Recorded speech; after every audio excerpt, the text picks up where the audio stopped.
Qophii haala yeroo keenya har'aatiin pirezidantii bulchiinsa mootummaa naannoo Oromiyaa kan turan obbo Juunedii saadoo waliin marii gabaabaa qabnaa. Dhimmi irratti mari'annu immoo dhimma hidha laga Abbayyaa yookaan Grand Ethiopia Renaissance Dam jedhamuun kan beekamu irrattidha.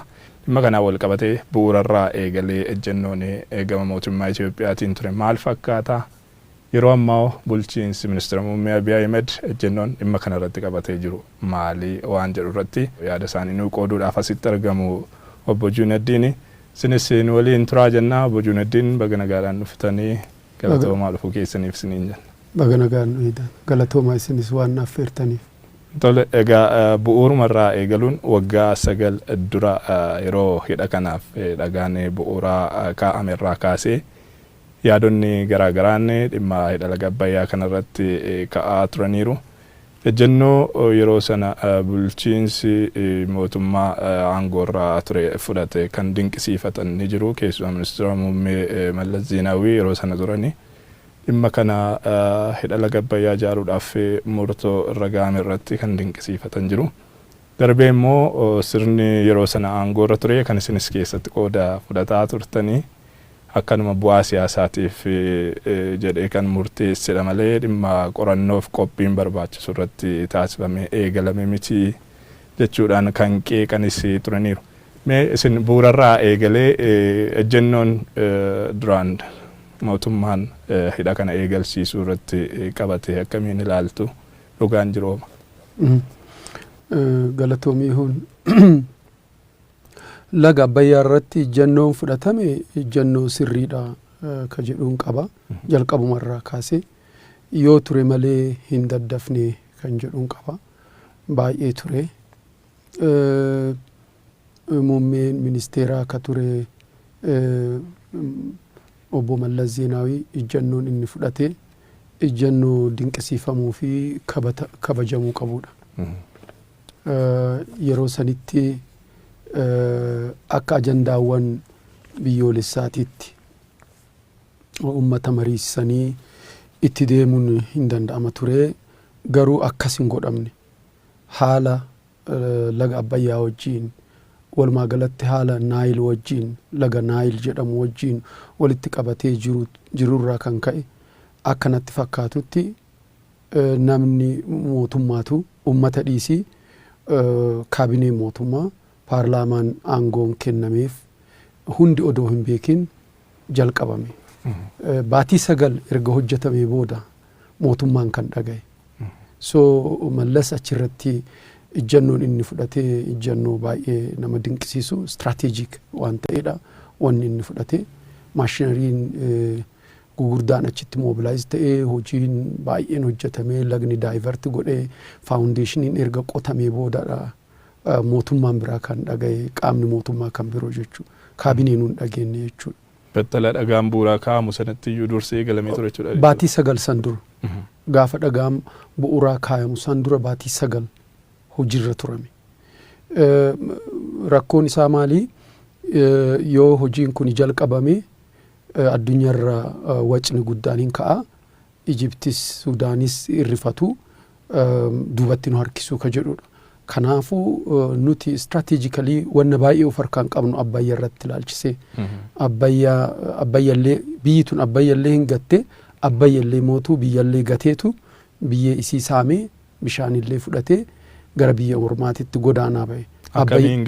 Akkamiin gatte biyyi kun Abbayyaani?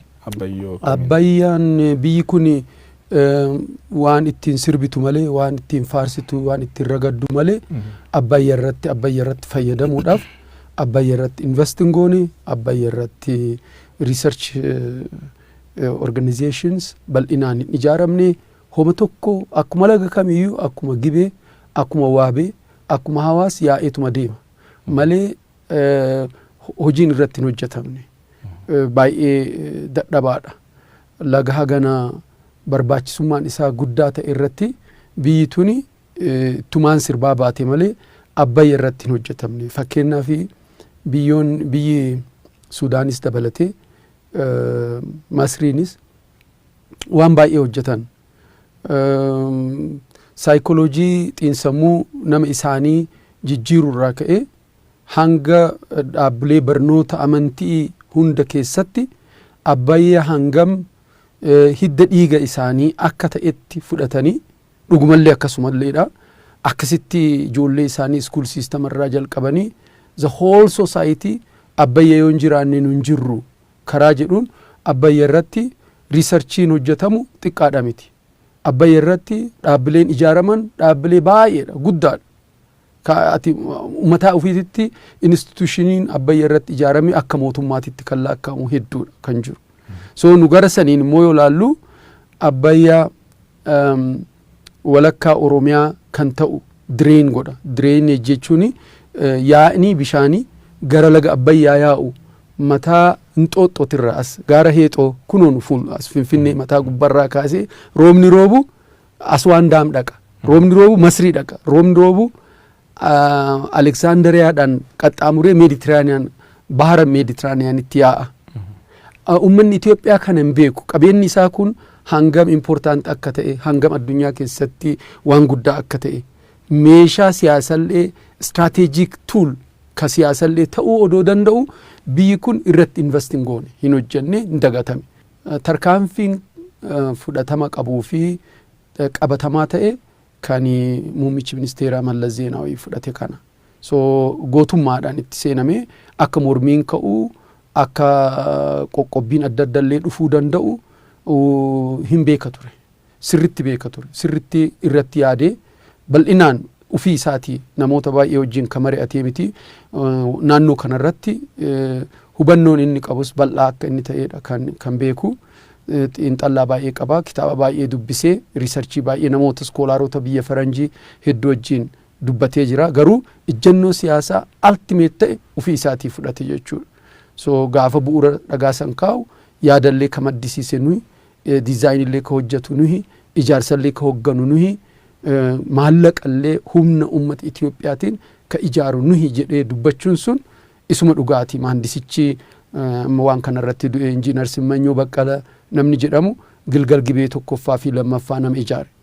Ani Gilgal Gibee tokkoffaa irraa jalqabeetan hin beekan injiinaricha kana saayitii san deddeebi'ee ilaalaa ture. Oromiyaa yoggaan an Oromiyaa jiru Jimmaa keessatti waan ijaaramuuf karaa saniin yoo dabru itti goree gaafadhaani nama humna guddaa qabu. So hidhaa kana waan gaariidhaan hojjete jechuudha. So haalli isaa kana fakkaata jechuu barbaade. Tole, egaa akkuma isin kaaftanii amma yeroo sanatti ejjennoon mul'ate hawaasa biyyattii keessatti illee dadammaqiinsa guddaa waan uume ture gama kan biraatiin waca biraa uumus jechuudha. Battalaa hidha kanaaf dhagaan bu'uuraa kaa'ame jechuunis waggaa 9 dura. Hidhi kun waggaa 6 keessatti xumuramee, yeroo waggaa 6 keessatti xumuramee rakkoo biyyattiin damee kanaan qabdu furuurra darbee kan biraaf iyyuu ga'a jedhamee abdachiifamee ture. Uummanni kunis abdii abdachiifameen wal qabatee of hin qusannee waan qabu hundumaan ijaarsa hidha kanaa gumaachuurraa of duubaa hin deebinee ture. Haa ta'uti har'as waggaa 9 booda hidhi kun xumuramee tajaajila kennuu eegaluudhaaf ammas hedduun akka hafuudha kan biraa ga'amaa turu hammam adeemsonni abdachiisoon tokko tokko jiraatanis. Mee maaliif hidhi kun yeroodhaan galma ga'ee akkaataa karoorfame sanatti deemee milkaa'ee hawaasa kana tajaajiluu kan dadhabeef rakkoo humnaa olii biyyattii mudatetu jira moo gama alaatiin moo rakkoo bulchiinsa biyya kana hoogganaa tureeti jettanii ilaaltu? Rakkoo biyya keessaati. Rakkoon biyya keessaa efficiency mootummaati. Waan gara biraati jedhee hin fudhadhu. Maallaqni ni jira, argamee jira. Uummanni hojjetaa mootummaa, abbaan taayitaa, abbaan aangoo mootummaa, namni dhuunfaa, daldaltoonni, qonnaan bultoonni, namni maallaqa hidha laga Abbayyaa irratti hin kafaliin hin jiru. So kun hundi isaa kafalaa turanii maallaqni dhabamee hanqina maallaqaatiin piroojeektiin kun waan ture natti hin fakkaatu. Wanni tokko ka irratti walii galuu qabnu garuu hidhaan laga Abbayyaa baay'ee hidhaa salphaadha miti. Baay'ee guddaadha, daamii guddaadha. Daamii injiinariingiin isaa qofa odoo hin ta'in ji'ootekniksiin isaa lafa jalatti ji'ooloojiin isaallee baay'ee cimaadha. Laguma sanuu jallisuun bishaan guddaa baadhatee deema. Kofardaam jedhama. Yeroodhaaf daamii gara biraa ijaaranii bishaan gara biraatti dabarsanii laga kana qoorsanii laga kana irratti hojjetamu hojii guddaadha. Hojiin biyya alaatii kontiraaktaroota adda addaa wajjin jirus hojii salphaadha miti. Elektiroomekaanikaaliin achitti maaliifii meegaawaatii 6,000 jedhamee ture akkuma isin hundinuu beeytanii kana maddisiisa jedhamee ture. Tarbaayiniin kana hunda maddisiisu tarbaayinii gugurdaadha. As keessatti moodeeliin Itoophiyaan daamii kan ittiin ijaarti jedhamee yeroo san mootummaa keessatti haasawamaa ture. Osoo daamii kana ijaarru humna keenyallee haa ijaarannu yeroo hunda faranjii irratti irkanne faranjii qofa hojjechiifne maallaqa hiyyeessarraa guurre maallaqa namni rakkatee kafalu kana fuunee biyya ormaatittiin kafallu asittis kaappaasitii haa ijaaraa deemnu kan jedhu.